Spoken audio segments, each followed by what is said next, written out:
Sorry, by the way, for this being so ex cathedra, but there's just so much information. We had to compile into a few presentations. So this will be a little bit of a one-way presentation as well. But like I said before, we have a lot more time for exchange this afternoon.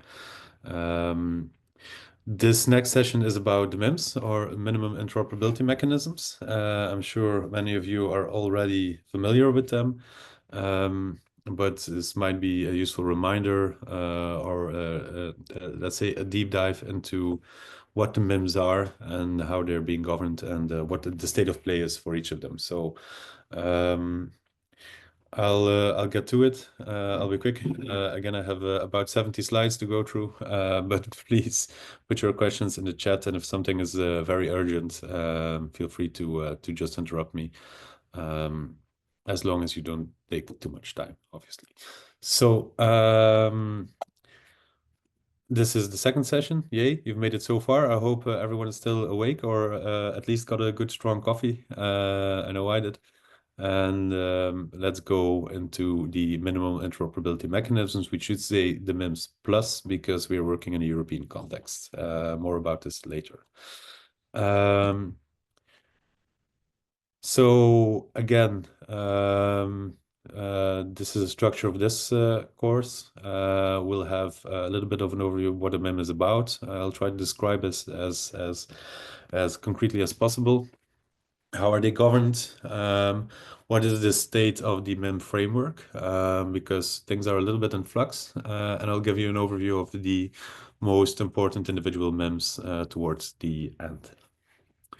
So, first of all, what is a MIM? It is a mechanism that allows you to establish a minimal yet sufficient interoperability between systems in order to create value. Since nobody knows what a MIM is, I asked, I think it's Dali to create one for me. That's what they came up with. And don't know if that that makes anything a little bit more clear, but I'll try to do so with a few use cases. We do have a standard adopted by the ITU about MIMS, which also contains this graph, which I think is illuminating. It's about minimum interoperability. And what is minimum interoperability? It's opposed to the plug and play interoperability. There are different shades of interoperability. Many people will tell you that interoperability is a Boolean, things work together or they don't. That is so if you're coming from a very standards-oriented way, but in practice, there are ways, cost-efficient ways to make things work together, even if they don't follow the exact same specification or the exact same standard. So as opposed to the plug-and-play interoperability here at the top, if you have common identifiers, there's already a much you can do. If you have an alignment of data models, again, there's a lot you can do. If there are no commonalities at all, you need a customized integration, which is, of course, very expensive. Why is this important? A simple use case about interoperability in general. I don't know about you, but I often need to get around in other cities, and for some reason, transport providers or even city governments always try to push you into downloading the local app, which, if you have a crappy phone as I do, is not nice to do. It takes a lot of time and often is confusing and doesn't work. I already have a card. I already have an application that works in my local area. Why can't it just work in Barcelona, for instance? The simple reason is that those applications don't share information among each other. So introducing interoperability, it should be possible for services to work together seamlessly without extra burden on the end user and without having to populate your phone with all kinds of apps that you only use once or twice a year. But unfortunately, in practice, it doesn't happen that way. Why doesn't it happen that way? Because let's be honest, service providers do have an incentive to inhibit interoperability. Everyone wants to play the monopoly game. Everyone wants their own app to be used first and foremost, obviously, because this is part of their revenue model. And a second big reason is that public sector actors are bound to procurement regulations. When we, as a public sector, we want to create a new service, we have to procure it, and we have to select often the cheapest provider. Um, and also, we often lack the know-how. So I'm very happy that there is a bunch of computer scientists here that are actually working for local government. It's very difficult to get those people directly involved into local governments, or even to get some kind of loyalty with a certain provider to actually assess these interoperability requirements that you would put into a procurement tender. That would naturally lead to a scattered ICT landscape, and a scattered ICT landscape with a very large set of different kinds of software suites. I work at the digital agency of the city of Ghent. It's a small city, 250,000 inhabitants. We have about 600 applications that we have up and running. And most of these we basically want to get rid of, but we can't because we had to procure them separately. So that means that integration, so connecting these applications together, costs us almost half of our budget. That's very good news for consultants, so IT service providers, Deloitte and so forth. But it really drives up the total cost of ownership as an IT manager within the public sector. And obviously, that is very detrimental to interoperable projects. Very often, you would get a civil servant that says, okay, but how about if we just connect these two services, then we can create something new. Start with a lot of enthusiasm, and then come to the conclusion that these systems simply don't talk to each other, and then we need to write out another tender or find someone that can do the integration, and budget is overrun within the first few months of the project. That's a very sad reality that I'm painting here. But there is a silver lining, learning from the monopoly. You will recognize the icon. It's not always that hard to achieve a certain degree of interoperability, because very often you will only need very minimal data to be exchanged instead of full integration of two ICT systems. In the example of Google Maps, well, there can only be that many ways to describe places and times. There are many ontologies, many vocabularies to do all these kind of things. But if you look at the GTFS standard that Google is using just to integrate public transport, it's actually very, very bare bones and very simple. And to get this kind of information can't be that difficult. Public sector as a whole does have some leverage to introduce as interoperability clauses. Latest number for 2024 is public sector would procure 842 billion words of IT. So I guess that's a pretty big customer. If only we could pool our needs. And obviously the last part, and that's why OWASP and many others are trying to set up a network of public sector procurers, is we all face the same issues. And if we have solved it once, then we might be able to solve it many times in a cost-effective way. So that is very quickly the argument for minimum interoperability. But now, obviously, how do we organize it? Just anecdotal evidence of how we solved an interoperability issue doesn't really help. So we have defined a standard or a common language, if you will, to describe minimum interoperability. It's an ITU standard now. It's Y4505 or YMIM. That's just the template that each of the MIMs follow. I'll go through it very quickly. This is what is contained within YMIM. Its objectives, capabilities, requirements, mechanisms, specifications, compliance and conformance, and then interoperability guidance. Very quickly, one by one, the objective is what you want to describe your interoperability about. MIM1, for instance, this is the example that I'll be using throughout this explanation. The objective of MIM1 is to enable context information from different systems to be exchanged.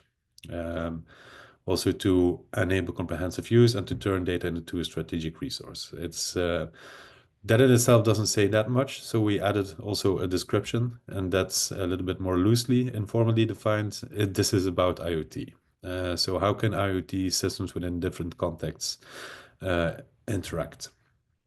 with some examples and so forth. The description isn't a part of the formal YMIM standard, but it's very good to have. Okay, so we formulated this description and the objective. What do we want to create interoperability for? Then what are the actual capabilities that we need to provide this interoperability in YMIM and MIM1, sorry. We defined two such capabilities. Actually, we define more, but just to give an example, one capability would be that applications are able to access data from different sources, and the second would be that you would be able to query them historically and geospatially. This boils down to requirements, very concrete requirements. Information should use the same concepts, data information models. They should be queryable through the web. And the interface that you're using should support subscription to changes. For instance, these are already a lot more tangible.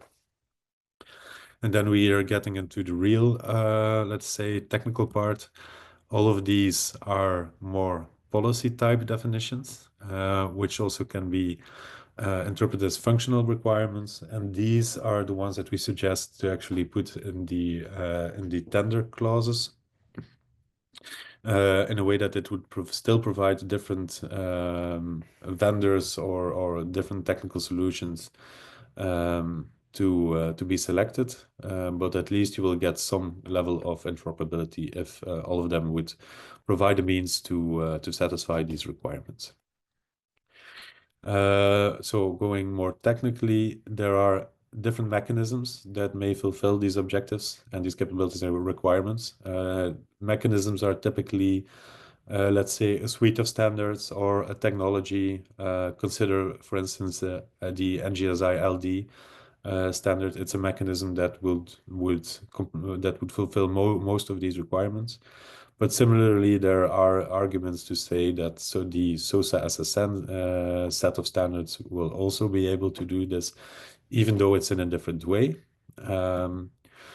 The example here I used is linked data event streams. It's also a way to fulfill these requirements, but it's focused then on event streams.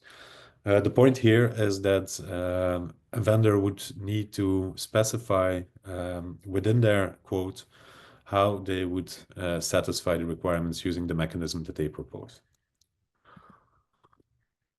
This boils down to listing a set of specifications and implementation that they use and how they're going to assess compliance and conformance.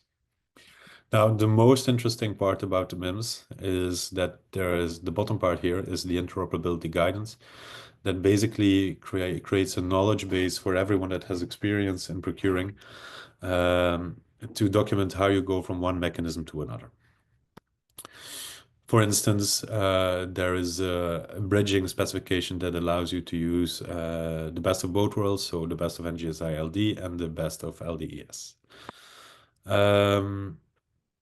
Very quickly, a few use cases. I'm going to speed up a little bit, but for instance, if you want to procure a new technology, but you want to maintain your data as a public sector actor, let's say that you need a new customer relationship management tool. Obviously, you want to move from Salesforce to Microsoft Dynamics or the other way around. Would mostly mean a huge project because you also need to migrate all the data, and especially the historic data. You don't want to lose that, and that can give you a headache and a lot of costs. If you would have introduced in all of your tenders the data models that you wanted to use, actually migrating this kind of data should be easy. Another example here, sorry, changing mechanism. Let's say that you want to be able to notify the right services if there's a drop in air quality. Your local authority needs to talk to the National Environment Agency. They will have an IoT system. You will need to be able to read that IoT system. Might be very complex and very difficult, unless it's based on MIM1, on context information, and then you can basically find out how to get this notification out of the box. Another one, I will just skip over this because we don't have a lot of time. So MIMS governance, MIMS plus governance. Who owns the MIMS? There is no such thing as owning a MIM. It's just a concept. You can define a MIM yourself right now, but please share, because otherwise there's absolutely no use in doing so. So, of course, at OWASP, we want to provide some governance over these MIMs. So we want to basically pool best practices, gather use cases, gather experiences. And together with a lot of partners, we're also doing this on the European level within the Living in EU context. So everything that's related to MIMs in the European context is governed by Living in EU and is called MIMs Plus. Luckily for us, of course, right now, the global and the European contexts are still very much aligned. Living in the EU governs MIMS Plus. Open and Agile Smart Cities governs the global MIMS, and yeah, it says United Nations, but ITU is basically the standards body that ratified the YMIM template for MIMS to be described in. There is a development cycle for these MIMs. Basically, there is a 6-month release of the specification, once a major release in June and a minor release somewhere in January. Right now, we are at major release 7, and we are looking at a minor release 7.5 somewhere in January. How do we operate? Every month there is a MIM working group. So members from Living in EU or from the OASC membership join monthly meetings to set the objectives, to discuss capabilities, to discuss mechanisms and experiences. And this leads to a specification that is then being adopted by the right level. I'll go into, I think, the governance bodies a little bit later. But very important to know, there are some high-level principles that adheres to. All work is done in public. So, I mean, there's no backroom discussions. All the actual changes that will end up in a specification are being done in a public working environment. Right now, it's a Git book. The driving force are citizen communities. So this is for public sector actors. The only official members of any of the working groups are public sector actors. Again, it's very hard to find knowledgeable people like yourselves to join these working groups. So, of course, for us, this project, so DS for SSCC, is also a means to involve you in these working groups, and we would be very happy if you could actually contribute. Major and minor releases are again ratified by the Council of Cities. It's the entire membership of OASC or by the Living in EU signatories if it's about the MIMS Plus. OASC here only plays a supportive role. We don't have an opinion. We just try to pool experiences and try to moderate the discussions. Every working group has a champion. So that's a city or a community that wants to, it says here, lead development of a member. Basically, this is just a public authority that is interested in a specific type of interoperability and also wants to push for the development of this kind of interoperability. We have a facilitator for each of the working groups, so the champion doesn't need to do the agenda planning, minute taking, and so forth. That's OASC that does it for you. Everyone that is a member of either Living in EU or OS can contribute and sign up to work. But of course, everyone is welcome as an observer, also private sector, and many of the participants are private sector, which is necessary, of course, if we want to keep up to date with the technologies that are being developed. There is a technology council, so this is the reviewing body, so to speak. There's technical experts that review the specification twice a year and then propose changes to the ones that need to adopt it. On the level of OAS, the Council of Cities is the body that basically adopts the specification. On the Living in EU level, this is the Living in EU Steering Board, and the contributions to the working groups are done on the European level by the tech working group of Living in EU. Being in a working group does not pose any legal commitments. Everyone is there free of choice. Basically, it means spending 1 hour each month to be there. It's always very hard to convince public authorities to invest in this kind of thing, but your investment is it's not a legal commitment, and it's not a lot of time. Of course, the more you want to get out of it, the more time you need to put in. But that's basically with all of these initiatives. And we, of course, we respect GDPR, and all meetings are publicly available, even recordings and the notes. Some procedures, I won't go into this. Like I said, this is the online working environment. Everyone can get access. Just send an email to techteam@oxcities.org if you want to. If you're already a member, you can join as a member with voting rights, just straight out of the box. Sorry. Good. Towards a new framework. I'll try to keep it short.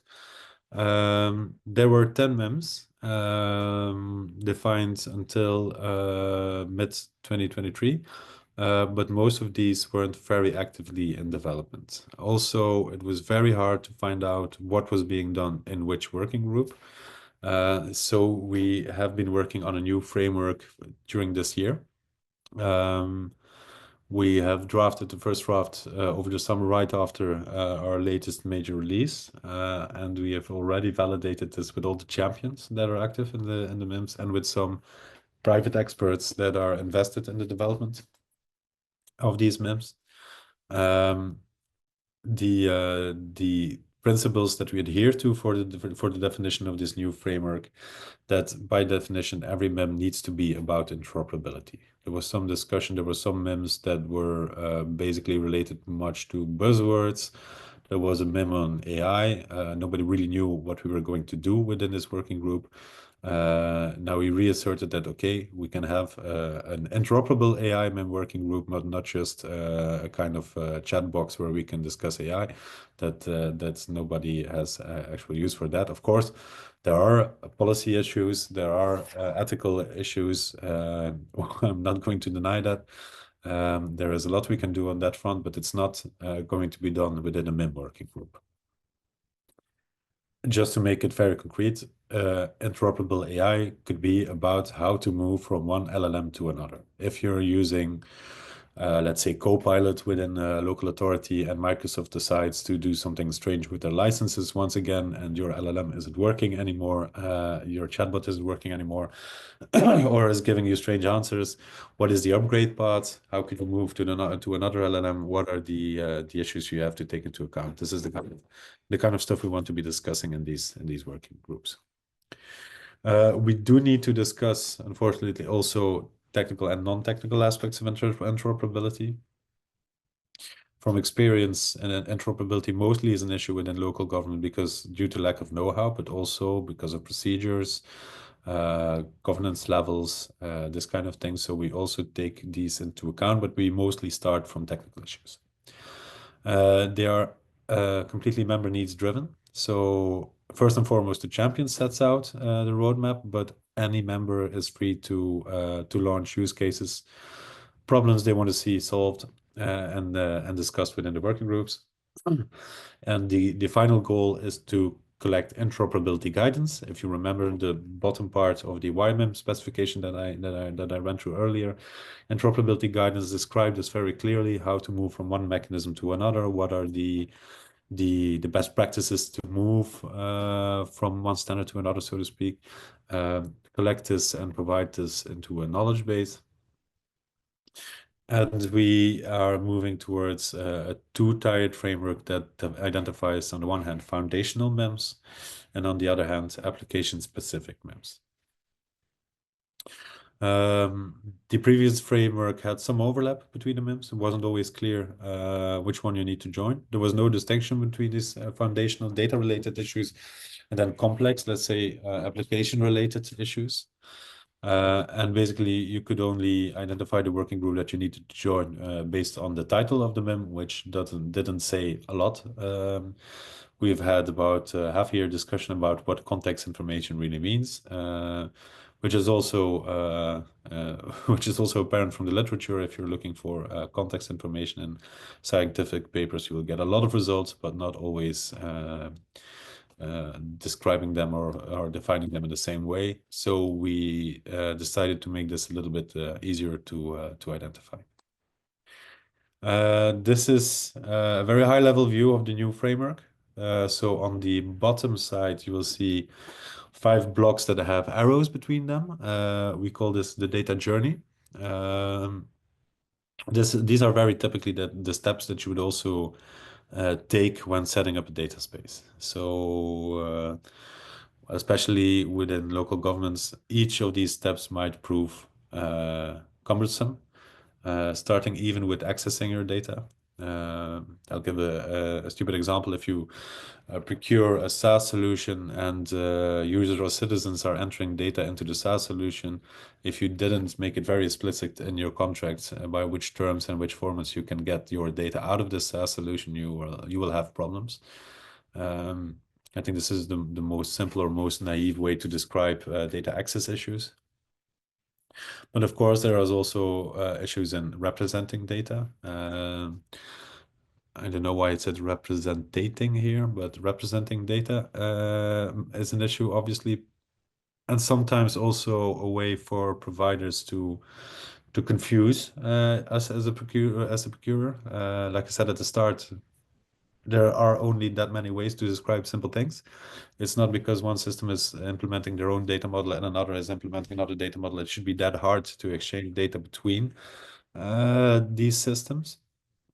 This mem is about describing how to do this. Then interlinking data.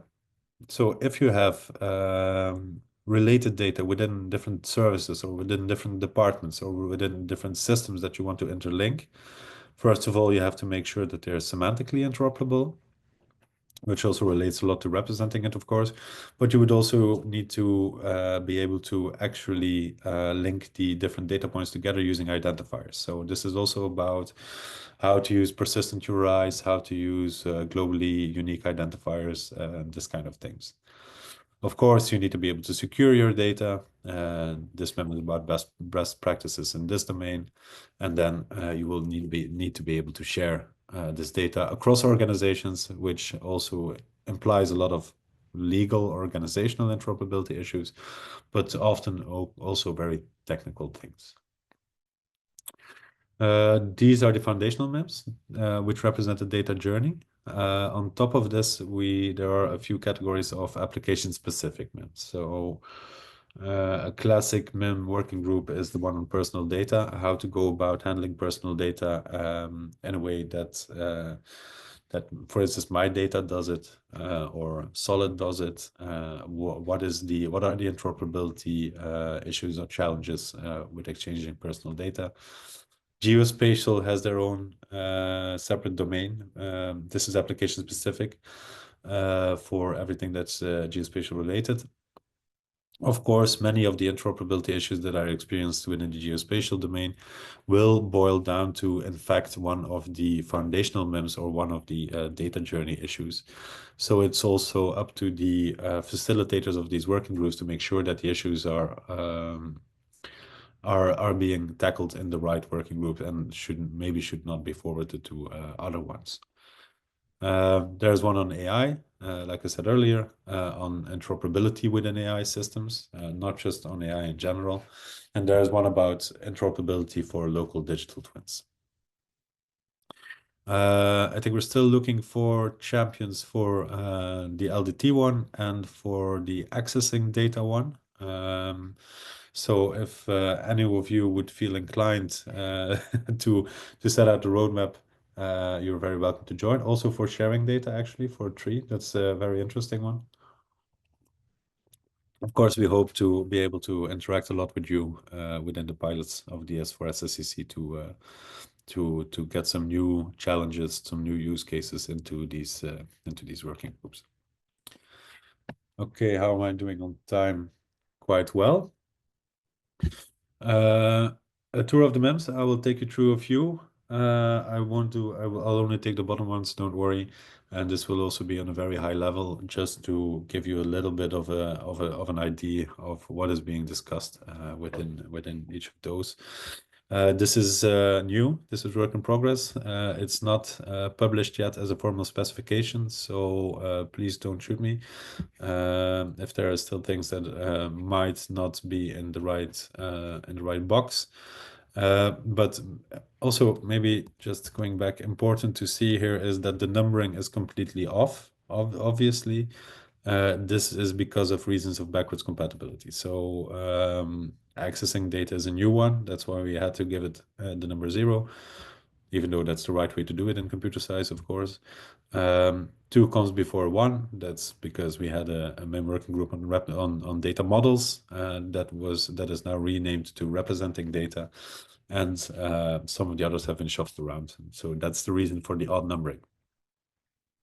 So MIM0 on accessing data, this is about just also like we discussed earlier in the building blocks. In fact, this is about the data exchange building blocks. So what are the transmission methods for data? How do you get it out of your systems? This can be REST APIs, obviously, but it can also be event streams. It can be a pub/sub model. It can be WebSockets, any kind of query languages that you need to control. Just as a simple anecdote, at some point at the city of Ghent, we needed to get our collection of books out of the library system. You would expect this to be a fairly straightforward database dump, so the catalog of books. It wasn't at all, because apparently the vendor was using an old French database system which was called Cache, and it had its own query language. But the last guy that was able to write this kind of query language left the company 20 years before, so they weren't able to give us a database dump. So they were going to charge us about 10,000 euros just to get a database dump, even though we had the rights to it. And that was just simply because it was a system that nobody could really query anymore. So luckily, we find a big nerd on our side that was willing to learn this language and to get us the data for a fraction of the price. So this is the kind of stupid issues that you can be facing within the public sector. Representing data, very straightforward, serialization. So what is tabular data and CSV, JSON, XML, exchanging between these, applying the right data models.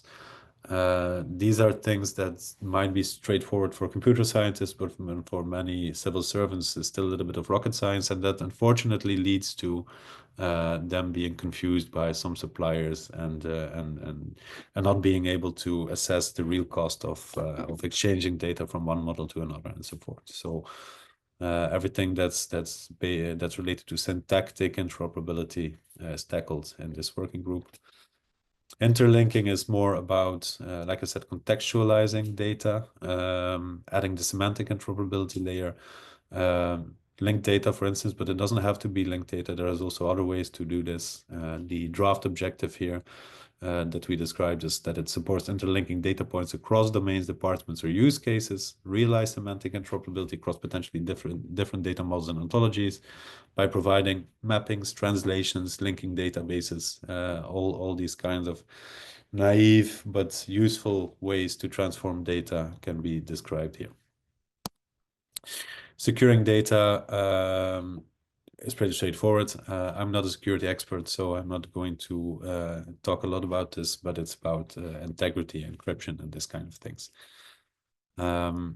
And then finally, I think the most exciting MIM we're working on is the one on exchanging data, which is basically what you need in order to set up a data space. So how to organize discovery, terms and conditions, how to create machine readable contracts, how to develop a data commons, how to organize consent management. You could say that this is a topic for the personal data MIM, but in essence, it boils down to a simple cryptographic proof. So that's why it's being tackled here, and how to organize collaboration and ecosystems and this kind of stuff. So that's I think that's the outline of the 5 foundational MIMs, and it's the end of my presentation. So I was very quick. Okay, very good. So we have 10 minutes to spare. Are there any questions?